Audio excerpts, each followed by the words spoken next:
Shalom! Hoje eu gostaria de trazer uma reflexão a respeito de julgamento temerário. Já ouviu falar? Vamos lá? No dicionário, ele significa: julgamento temerário é o julgamento apressado, arrogante, baseado em impressões, em informações de segunda mão, em maledicência e no ouvir dizer. E por trás desse julgamento pode estar inveja, ciúme, competição e até o desejo de vingança. Em Mateus capítulo 7, versículo 1 e 2, é registrado o seguinte, palavras de Yeshua: Não julgareis para que não sejais julgados, porque com os juízos que julgardes sereis julgados, e com a medida que medirdes vós sereis medidos. E aí ele fala de você observar o cisco no olho do teu irmão e não ver a trave no próprio teu. Como é que você vai tirar o cisco do olho do teu irmão se você não consegue enxergar direito, né? E Yeshua traz essa reflexão. Por quê? Porque em 1 Samuel, capítulo 16, versículo 7, o Eterno fala a Samuel que ele não vê o homem como o homem vê, ele vê o coração. E um exemplo muito clássico disso é Davi. Davi assassinou e adulterou. E, de acordo com a lei de Moisés, ele deveria ser executado, tanto ele quanto Batseba. Mas não foi isso que aconteceu. E não foi uma impunidade, porque Deus não brinca, mas porque Deus viu o coração. Foi imputado a Davi a consequência do seu pecado, mas não a morte para sua vida. O Eterno tirou da descendência de Davi e Yeshua. E isso tem algum valor. Não para que seja tolerado pecados no nosso meio, mas para que a gente venha observar que todos nós pecamos e por isso estamos destituídos da presença de Deus. Por isso necessitamos do sacrifício de Yeshua. Existem duas coisas diferentes: a intenção do coração e a índole, o caráter. Paulo diz que o bem que ele quer, ele não faz. O mal que ele não quer, ele faz. Isso evidencia uma luta entre a carne e o espírito. Ele mesmo diz que o espírito está pronto e a carne é fraca. Então, nós vemos aqui que o caso de Davi, lá no Salmo 51, ele deixa claramente o seu profundo pesar e arrependimento. E ele diz que não só pecou contra o seu irmão, mas pecou contra o próprio Deus. Ele sabia que ele merecia a morte, mas reconhecendo isso e se derramando, nós vemos no restante da história de Davi que ele nunca mais assassinou alguém e adulterou. Por quê? Porque ele se arrependeu, mudou de conduta. Diferente daquele pecado praticado pela má índole, um mau caráter, que é profundamente advertido pelos apóstolos de que se deve deixar. Nós vemos que até que Jesus venha, todos nós temos a oportunidade de arrependimento e conversão. Vamos ver? Lá em Efésios, capítulo 4, a partir do versículo 17, Paulo fala nessa carta aos Efésios sobre a nova vida.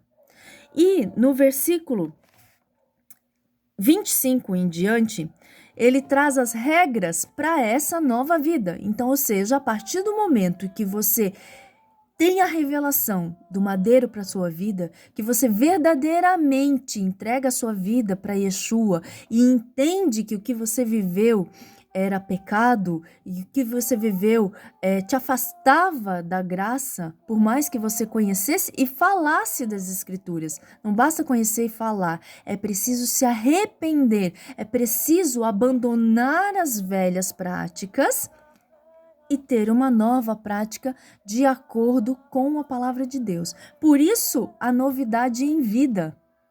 Por isso que quando Yeshua vem e ele te toca profundamente, ele traz o que para você? Uma novidade de vida. No versículo 15 diz assim: Por isso deixai a mentira e falai a verdade, cada um com o seu próximo, porque somos membros uns dos outros. Irai-vos e não pequeis. Não se ponha o sol sobre a vossa ira. nem deis lugar ao diabo. Aí ele continua: aquele que furtava, não furte mais. Antes, trabalhe fazendo com suas próprias mãos aquilo que é bom, para que tenha o que dar ao que tiver necessidade. Que nenhuma palavra imprópria, ou seja, mentira, também proceda da vossa boca, mas aquilo que é bom para promover a edificação, para que ministre graça aos outros que ouvem. E não entristeçais o Espírito Santo de Deus, no qual estáis selados para o dia da redenção.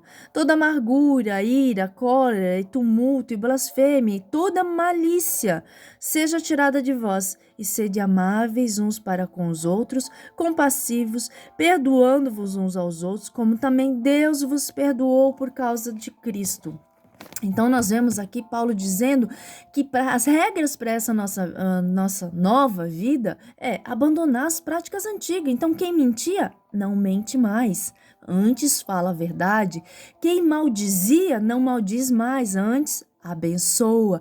Quem furtava, não furta mais. Quem matava, não mata mais. Então, assim, as coisas que eu antes praticava, não faço mais. Mas por quê? Porque é uma regra? Não, porque eu recebi um dom imerecido, que é o Cordeiro. O Cordeiro que tira o pecado do mundo, a expiação dos meus pecados, que reverbera até hoje através do sacrifício de Yeshua. Aquele sangue derramado dele naquele madeiro traz para nós a oportunidade de remissão dos nossos pecados, porque ele já pagou tudo naquele madeiro.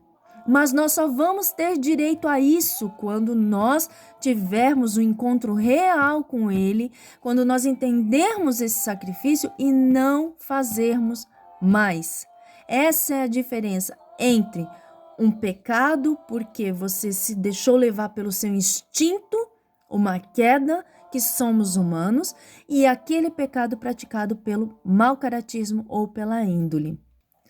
E aqui nós vemos em 2 Pedro, capítulo 3, versículo 9, que diz assim: o Senhor não é tardio a respeito da sua promessa, ainda que alguns homens a tenham por tardia, mas é longânimo para convosco, não querendo que nenhum se perca, senão todos cheguem ao arrependimento. Aí no 10 diz: mas o dia do Senhor virá, como um ladrão de noite, no qual nos céus passarão com grande estrondo, e os elementos hão de derreter com calor intenso, e a terra e as obras que nela há se queimarão. Ou seja, o Eterno nos dá a oportunidade todos os dias de nos arrependermos, de voltarmos para Ele, de nos achegarmos a Ele, de praticarmos aquilo que está escrito. Nós temos de Gênesis a Apocalipse instruções para a nossa vida, preceitos que regem a nossa vida cotidiana. Tem pessoas que precisam se aprofundar nisso daqui para eliminar de uma vez por toda maus hábitos, hábitos pecaminosos. Outros conseguem com mais facilidade. E quando eu falei da diferença entre aquilo que é um instinto nosso, que nos leva a pecar impulsivamente, e aquilo que é a má índole, o mau caráter, a palavra de Deus também fala. Em Apocalipse 22, versículo 15, diz assim: eu, Jesus, enviei... porque ficarão de fora os filhos de Cã, e os feiticeiros, e os devassos, e os assassinos, e os idólatras, e quem quer que ama a prática da mentira. Todos nós temos a oportunidade, todos os dias, de nos arrependermos. Mas se ainda fizermos a escolha de não mudarmos o nosso caráter segundo a palavra de Deus, de não mudarmos a nossa conduta. E como eu digo, a nossa luta não é contra a carne do próximo, mas contra a nossa própria carne. Para nós todos os dias nos arrependermos, porque todos nós pecamos. Você pode ter nascido num lar cristão, você pode nunca ter adulterado, você pode nunca ter fornicado, ter casado na igreja, mas você pode estar pecando no seu pensamento e na sua língua. Você sabia que a sua língua pode matar uma pessoa? Sim, ela pode matar uma pessoa. Então, tem muitas pessoas, às vezes, que nós vemos assim, que achamos que são santas ou se põem como santas, que não toleram, mas todos nós temos um passado e uma vida. Eu sou uma pecadora que encontrou em Yeshua a misericórdia, a graça e a salvação. Que encontrou em Yeshua a novidade de vida, uma nova história, um novo começo, uma página em branco aonde tudo o que passou ficou para trás. Então, talvez hoje seja uma oportunidade de você ter uma nova consciência. Charles Spurgeon diz o seguinte: se você deseja conhecer a Deus, deve obedecer a sua palavra. Se você deseja perceber seu poder, você deve ver como ele trabalha com a sua palavra. Se você quiser saber seu propósito antes que aconteça, você só pode descobri-lo por meio da sua palavra. Tudo o que você precisa está aqui, na palavra de Deus. Tem todas as instruções para sua vida. Aquilo que você terá como bênção e aquilo que você terá como maldição. Você pode guardar a sua vida de consequências que você mesmo planta. Você tem a oportunidade hoje romper com todos os laços daquilo que você fazia. Exige esforço? Sim. É trabalhoso? Bastante. Mas o resultado disso é compensador, porque te permitirá entrar nas bodas do Cordeiro. Que o Eterno te abençoe e te guarde. Shalom, shalom.